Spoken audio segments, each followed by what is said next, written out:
Hey there, it's Line with the Toy Temple, and welcome to part 4, wow, of the Overwatch Ultimates Carbon series. We did Genji, we did Zarya, we did Pharah, and now it's time for D.Va, and I hope you'll join me. And here is D.Va out of the package, and I could kind of tell from the start this wasn't going to be my favorite figure, and it certainly isn't. I really dislike that they put out the black version of this first, without doing the original D.Va with the blue and the pink suit first. It's just weird. Why would... I don't get it. Plus, she should have a giant robot. Where is the giant robot, you ask? Well, the line's dead, so it's not coming, which makes this figure even more frustrating. So let's actually talk about the figure itself. It is the epitome of female Hasbro body.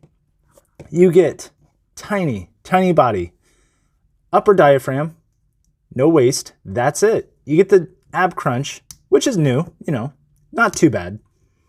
I'm happy they included it, but when you start to use it, I mean, look at that gap right at the torso. That's ugly. I don't like that. She does only have the single jointed elbows, which, spin there instead of the bicep. Why? Shoulders do go all the way around. There's a hinge. That way she can, reach up, give you a thumbs up, which is fine. I'm not mad at shoulder articulation. I'm mad at other things. Here, I'll explain. Legs cannot kick back, period. There's nothing. Legs kick out to the side, barely. Legs kick forward, just fine. Then, that's it. She does have like a neck peg and, a hinge at the neck, but you're not going to use them. It's just ugly. It's just ugly. Very poor, very poor. And out of the box, it came with her finger, like, way broke. And I haven't used a hairdryer or anything on it yet to fix that because I'm not going to use that hand, but get it together. That's just... I can't even do that with my hand. Like, okay, here. That's normal. Yeah, that's how I walk around. She does have a hinge on the wrist, but, I mean, come on. You're not going to use these hands. She barely comes with anything. Oh, wow. Let's talk about the paint. We'll get to those accessories here in a sec, but let's talk about the paint.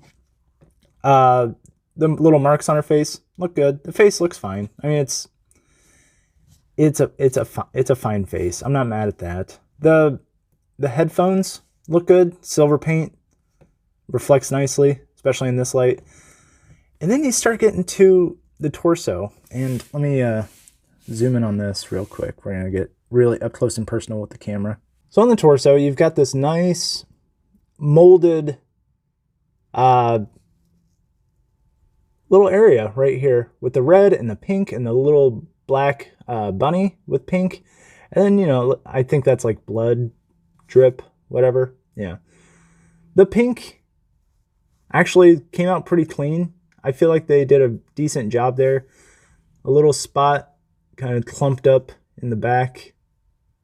And there's like a little bit of paint missing right there. But it's not too bad. And then like there's other little parts where they hit it with like a glossy finish. And that gloss doesn't extend down to like her waist or her thighs. And then it starts up again like near the center. It's weird. But then they molded all these lines and they painted them really pretty well, honestly. They did hit it with these, like that little bunny, and the 28 looks good. And I don't know what that says. Mika? Sure. I don't understand. But they did do a good job with a lot of these paint lines, but then they just, I don't know. They kind of hit it with like 2 different finishes, and they painted this part of the thigh that you can't even see because the leg can't kick back. I don't get it. Also, let me see if I can do this. The eyes aren't properly put on there. They're like kind of on the eyelids. I hope that shows well on there, but they've missed her eyes just barely, but it's enough to make you look at it twice. Little weird things of paint are not my favorite. double jointed knees. She does have ankle pivot and ankle rockers, but they're super loose. Like, they do not need any amount of force to move. Very odd.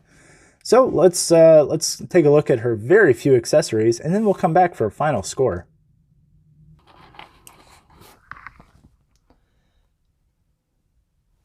D.Va's accessories, they are kind of plain.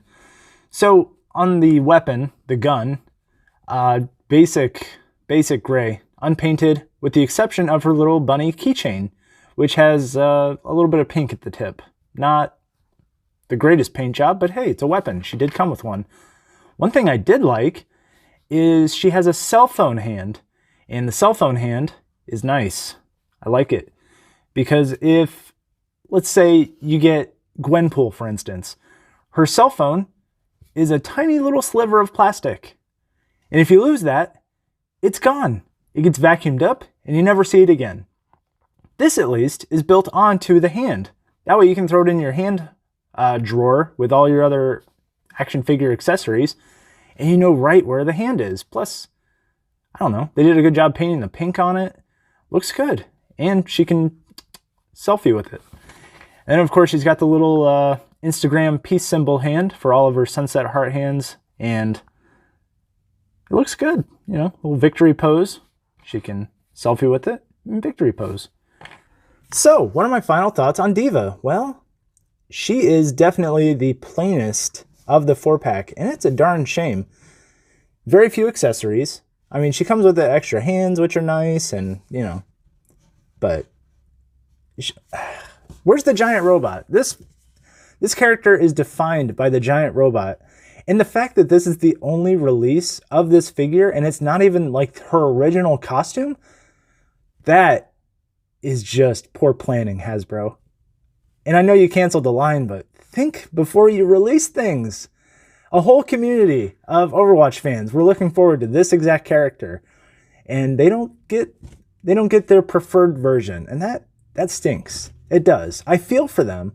And yeah, you could argue, oh yeah, you know, they don't have to buy it. Well, who are you making them for? $20 figures are not for kids. Let's be honest here.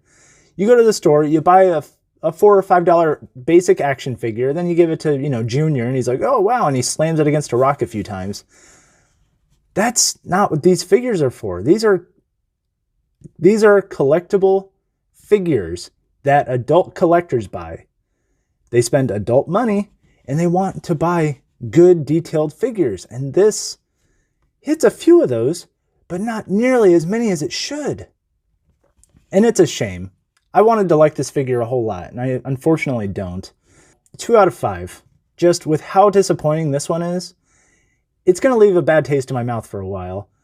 Let's get the rest of the 4-pack in here, and then I'll give the whole 4-pack a final score. So here's the 4-pack in all of its glory, and what are my final thoughts? Well, I think I gave him a 3.8, gave her a 4.5, gave her a 3.5. Yeah, that's right. And then D.Va, I think I gave a 2. So you throw it all together, that's like what, a 70%?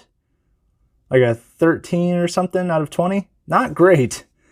But yeah, it's a, you know, I got it for like $15, so I'm not going to judge it too harshly. But I mean, at one point, this whole 4-pack was literally $4 at GameStop. No joke. So if you missed it, you know, it's not bad for 15. You get quite a few figures. You get a whole bunch of accessories. You get really some decent stuff here. Just, I feel bad that D.Va this is the only way you could buy her. And this originally was a $60, or no, it was an $80 set because they, you know, $20 for each. It's an $80 set originally. So the fact that they had so many means they just had them laying around because nobody was buying them.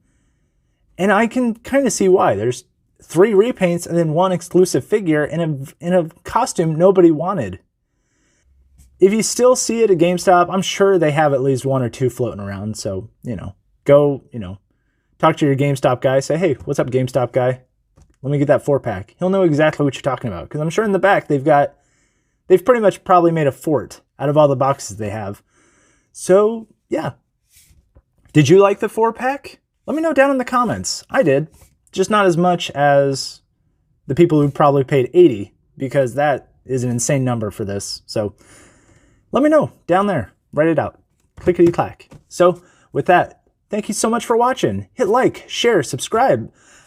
Check me out on Instagram, Twitter, both, at the Toy Temple. Do it. Do it now.